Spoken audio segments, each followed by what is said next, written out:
The smell hit me before I even got through the door. Not just antiseptic. Underneath it, something sour. Something that told me the sheets hadn't been changed in longer than they should have been. "Mom?" I said, and she turned toward my voice slowly, her eyes taking a second too long to focus. "Baby," she said, "I've been calling for someone for an hour. I don't know if anyone heard me." I looked down. Her call button was sitting on the floor, just out of reach. The cord stretched taut like it had fallen, and nobody had bothered to pick it up. That was the moment I stopped seeing my brother Craig's decision as practical. 3 weeks earlier, he'd moved our mother, Eleanor, out of the facility our father had researched before he passed, into a place called Willow Creek Manor that cost $3,200 a month less. "It's basically the same care, Jen," he'd told me over the phone. I looked at the reviews. It's fine. It was not fine. Mom had a stage 2 pressure ulcer developing on her hip that nobody had documented. She'd lost 4 pounds in 3 weeks. And when I asked the aide on duty when Mom had last been repositioned, she looked at me with the blank, overworked stare of someone managing 18 residents alone, and said, "I'm not sure, we're short-staffed today." I called Craig from the parking lot, my hands shaking so badly I could barely hold the phone. "She has a bed sore starting, Craig. She's dehydrated. This is not the same care." His response is the reason I'm telling you this story at all. "Jen, it's a nursing home. They're all a little grim. You're being dramatic." I wasn't being dramatic. I was about to become the only person standing between our mother and a system that was failing her, because my brother had decided her dignity was worth $3,200 a month less than it used to be. Backstory setup. My name is Jennifer Alvarez, Jen to everyone who knows me, and I'm 41 years old. I work as a paralegal at a mid-sized firm in Tucson, married to my husband Dave for 14 years, with 2 teenagers, Maya and Noah, who probably saw less of me over the past 2 years than they did during either of their infant years combined. My mother, Eleanor Whitfield, was 78 when this all started. My father, Robert, had passed in 2022 from congestive heart failure, and it was in the aftermath of his death that we first noticed Mom's memory slipping. Small things at first. Forgetting she'd already paid a bill, asking about my father as though he might walk through the door any minute, standing in her own kitchen looking lost, like she couldn't remember what she'd walked in there to do. By early 2023, a neurologist named Dr. Amrita Suresh diagnosed her with early to moderate Alzheimer's disease, compounded by a mild vascular component from what appeared to be several small, unnoticed strokes over the preceding years. Dr. Suresh was clear with us in that first appointment. All 3 of us, myself, Craig, and our younger sister Paige, sitting in the same waiting room, all equally shocked, all equally promising to figure this out together. That promise lasted about 4 months. Craig is 44, an insurance adjuster who lives about 50 minutes from Mom's house in a suburb called Oro Valley. He's married to Kim, and they have 3 kids of their own, which he mentioned constantly as the reason his availability was limited. Paige is 36, lives in Denver, works as a physical therapist, and has always been, in her own words, just not built for this kind of stress. There was no meeting where we divided responsibilities, no spreadsheet, no calendar, no agreement about who would do what. What happened instead was almost invisible in real time. 100 small moments where I said, "I've got it," because saying anything else felt cruel, and 100 small moments where Craig and Paige let me say it. It started with doctor's appointments, because I was the one whose job had flexible enough hours, even though paralegal work is anything but flexible when you're prepping for a trial. Then it became medication management, because Mom was on 11 medications by mid-2023, memantine, Dunapezil, an antihypertensive, a statin, and half a dozen others, and someone had to organize the pill box, someone had to track the refills, someone had to notice when her behavior changed after a dosage adjustment. Then it became almost everything. Grocery shopping, because Mom could no longer safely navigate a store alone. Bill paying, because she'd started missing payments and getting confused by paperwork. Housekeeping, because she could no longer keep up with her own home. I hired a part-time aide, a wonderful woman named Bettina, to come 4 days a week at $24 an hour, and I paid for a significant portion of that myself, because the math of splitting 3 ways over relatively modest sums always seemed to get lost in group texts that went unanswered for days. I remember the exact message that made me realize how alone I actually was. It was September 2023, a Tuesday, and I texted the family group chat, "Me. Mom had another fall today. Small bruise, no major injury, but this is the third one this month. I think we need to seriously start looking at memory care options." Craig, ugh, that's rough. I've got the Hendricks audit this week, insane hours. Keep me posted though. Paige, I wish I could help more. Denver is just so far. You're so good at this stuff, Jen. Honestly, I trust your judgment completely. Trust your judgment became Paige's signature line over the following year. Repeated so many times, it started to feel less like faith in me and more like a permission slip for her own absence. By the end of 2023, my daily life had reshaped itself entirely around my mother's needs. I'd wake at 5:45, get Maya and Noah ready and out the door, work a full day at the firm, sometimes cutting meetings short to take mom's calls, sometimes leaving early because Bettina had to leave and no one else could cover, drive to mom's house to check medications and cook dinner, then go home to my own family, exhausted, often missing Noah's baseball games or Maya's chorus recitals, because there simply weren't enough hours. I dropped from full-time to a reduced schedule at the firm, costing me roughly $11,000 a year in lost salary, plus a bonus structure tied to billable hours that I could no longer hit. Dave, to his enormous credit, picked up more of the parenting, more of the household logistics, but even he started to say things like, "Jen, I feel like I'm losing you to your mom's illness too." By early 2024, it became clear mom needed more supervision than even a part-time aide could provide safely. She'd started wandering. Once, terrifyingly, she was found 4 blocks from home by a neighbor, in her nightgown, at 6 a.m., unable to explain where she'd been going. That was the moment we all agreed, at least on paper, that memory care placement was necessary. Our father, before he died, had actually done some research into this exact scenario. He'd toured a facility called Cedarbrook Senior Living, known for excellent memory care, 1 aide for every 6 residents, consistent staff, a dementia-specific wing with secured outdoor gardens. It cost $7,800 a month. It wasn't cheap. But Dad had left a modest life insurance policy and some savings specifically earmarked, in his own handwritten notes we found later, for Mom's care, wherever she needs it, don't skimp. We placed her there in March of 2024. For 9 months, it worked. I visited 3 times a week. The staff knew her name, knew her habits, knew that she liked her window blinds open in the morning and closed by 4. It wasn't perfect, but it was safe, and it was dignified. Then, in December 2024, everything changed. Rising conflict. Craig called me on a Thursday evening, his voice carrying that particular tone people use when they've already made a decision and are only pretending to ask for input. "So, I've been looking at the numbers," he said. "Cedarbrook is $7,800 a month. That's almost $94,000 a year. At this rate, Mom's savings run out in under 3 years, and then what? We're on the hook for the difference." Craig, Dad specifically set that money aside for her care. He said don't skimp. Dad wasn't thinking about the long-term math. "Jen, I found another place. Willow Creek Manor. It's $4,600 a month. Same basic services. I toured it on my lunch break. It looked clean. The guy at the front desk was nice." A tour on your lunch break isn't the same as actually vetting a facility, Craig. "I don't have time to do a deep dive, Jen. I've got kids too. I'm trying to be responsible with the money that's left, so there's actually something left when she..." He stopped himself, but I knew where that sentence was going.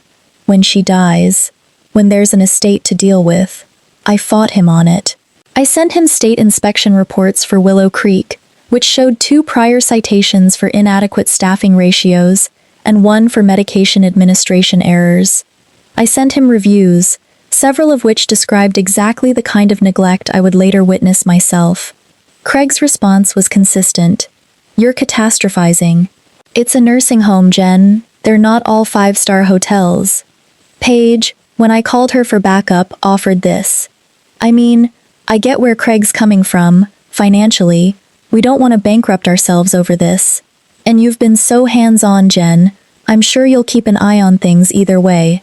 That sentence, "I'm sure you'll keep an eye on things," became the thesis of the next several months. My siblings had, once again, without any formal agreement, delegated the actual burden of vigilance to me, while claiming credit for the financial responsibility of the decision itself. In January 2025, over my strong objections, Craig moved Mom to Willow Creek Manor.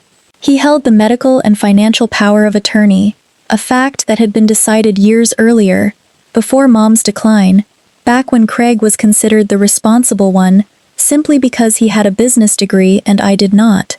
That decision, made almost thoughtlessly a decade earlier, would come to matter enormously. The bedsore incident I described at the start happened 3 weeks after the move. It wasn't an isolated event.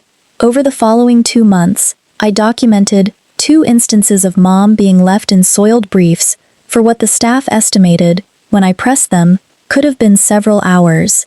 A medication error in February, where she was given another resident's blood pressure medication, requiring an ER visit and cardiac monitoring overnight. A fall in her room that went unwitnessed and unreported to me for 18 hours, discovered only because I noticed a bruise on her arm during a visit and asked directly. Each time, I called Craig. Each time, his response softened his own responsibility and hardened his defense of the decision. "Jen, mistakes happen everywhere. You're looking for problems because you didn't want to move her in the first place. I have documentation, Craig. This isn't me looking for problems. This is happening. You wanted to keep her at Cedar Brook regardless of cost. This is what happens when we try to save money for the family's future instead of gold-plating everything." "For the family's future," I repeated. "You mean the inheritance?" "I mean being responsible, Jen. God, why do you always make me the villain? I want to be honest about what those months cost me. I spent between March 2024 and February 2025 roughly $9,000 of my own money on supplemental care, private aides I hired directly through Willow Creek's approved list, at $28 an hour, for extra shifts specifically to make sure Mom wasn't alone during high-risk hours, because I no longer trusted the facility's staffing to keep her safe without extra eyes. I made the 80-minute round trip to visit her 5 days a week, on top of my job, on top of my own kids, on top of a marriage that was fraying at the edges from sheer exhaustion. And every single time I raised a concern, Craig acted as though my vigilance were the problem, not his decision. "You have no right to complain," he said once, during a particularly heated call. "You wanted control over this. You've had control this whole time. If something's wrong, that's on you too." I sat in my car outside Willow Creek after that call and cried until I couldn't breathe properly, because somehow, in the space of a single conversation, my brother had managed to make his cost-cutting decision my moral failure. Climax stat betrayal reveal. In March 2025, I finally reached a breaking point. Mom's pressure ulcer had progressed to stage 3, requiring a wound care specialist and daily debridement treatments, a serious, painful medical intervention that never should have been necessary in the first place. I filed a formal complaint with the state's long-term care ombudsman program and requested an unannounced inspection. That inspection confirmed everything. Willow Creek was cited for inadequate staffing, for the medication error, for failure to properly document and treat pressure injuries. It was serious enough that the facility was placed on a state monitoring plan.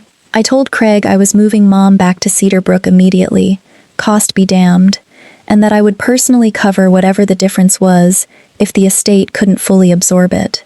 This is where everything shifted, and where I saw my brother's true priorities laid bare. "You can't just move her without my agreement," Craig said. "I have POA. Craig, she has a stage 3 pressure ulcer. She was given the wrong medication.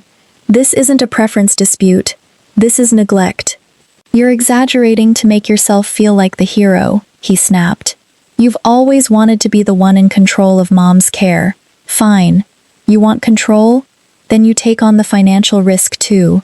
Because if her savings run out early, because you insisted on the expensive place, I'm not covering the difference out of my own pocket. And then, 3 days later, came the moment that still makes my stomach turn.